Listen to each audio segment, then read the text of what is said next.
मोठा चांगला तर जात तरी मानू ग बाई, असं जात चांगला तर सोजी तरी दळू ग बाई, अशी सोजी चांगली तर लाडू तरी बांधू ग बाई, असे लाडू चांगले तर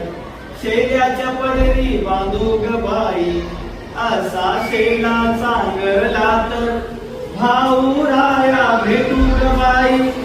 असा भाऊ चांगला तर दारी रथ आणि ग बाई,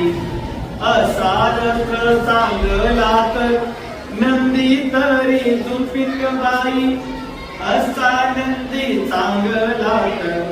माहेराला जाऊ ग बाई, असं माहेर चांगलं तर भिंगा मस्त